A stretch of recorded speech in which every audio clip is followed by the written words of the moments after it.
Je trouve qu'aujourd'hui, c'est une surcouche qui fait vraiment sens en supplément de ma LMS existante. Donc bonjour, je suis Corinne Aniche-Ribeiro, je suis Head of Group Learning dans le groupe Legrand, donc spécialiste mondial de l'infrastructure électrique. Donc en tant que Head of Learning, ça veut dire je suis un peu le chef d'orchestre du déploiement de l'activité Learning au sein du groupe. Et j'ai porté le projet digital il y a 4 ans, qui se traduit aujourd'hui par une université digitale qui s'appelle Learning with Legrand. Comme n'importe quel géant d'un secteur, quel qu'il soit, le learning est au cœur des préoccupations des ressources humaines. On parle beaucoup aujourd'hui de upskilling, reskilling, rétention des talents. Et tout ça, le learning dans tout ça, c'est forcément un élément extrêmement important.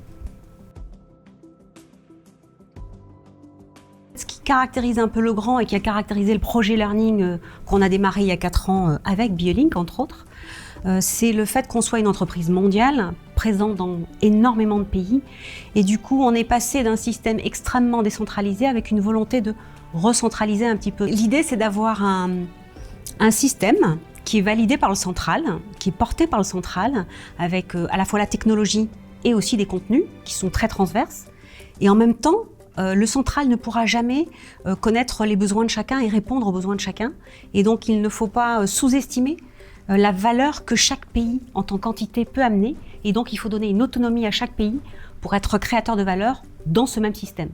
D'où cette notion un peu de local. Du fait de cette multiplicité de pays qu'on avait à accompagner et à onboarder dans le projet, BioLink nous a développé des fonctionnalités spécifiques en plus de la LMS qu'on avait choisie. Et c'est comme ça qu'a démarré un peu notre collaboration avec BioLink. Avec le recul, en fait, je vois que certaines fonctionnalités qui ont été développées un peu custom pour nous à l'époque, aujourd'hui, elles sont en standard dans votre solution, qui a évolué de manière fantastique. On se rend compte aujourd'hui, avec 4 ans de recul, que les choses évoluent très vite, d'où l'intérêt de votre solution, qui vient travailler la personnalisation dont on va devoir faire preuve de plus en plus dans les mois et les années qui viennent envers l'apprenant.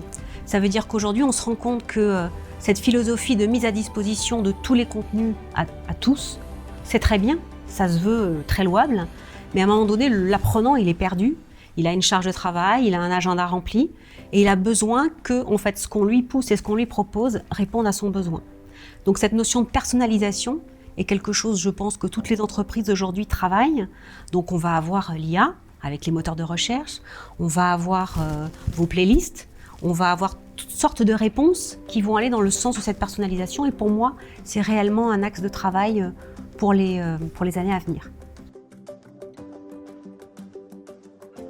J'ai apprécié pendant les 4 ans où j'ai travaillé avec BioLink et la collaboration se développe, c'est la capacité d'adaptation. Ça veut dire qu'ils sont à l'écoute des besoins des clients et ils essayent très rapidement de développer des fonctionnalités. Ils ont cette réactivité, cette capacité d'adaptation. Donc j'ai régulièrement des échanges avec d'autres patrons L&D ou Head of Learning sur les fonctionnalités d'émargement, sur les fonctionnalités blended autres que vous proposez. Et à partir du moment où nous on les a utilisées et qu'on en est convaincu, moi aujourd'hui oui, je suis effectivement plutôt un fervent défenseur de cette solution. Et je suis sûre qu'elle va encore se développer à une allure considérable parce que les choses vont très très vite. Et puis j'aime beaucoup aussi le côté très sympathique de l'équipe, toujours à l'écoute et très réactif.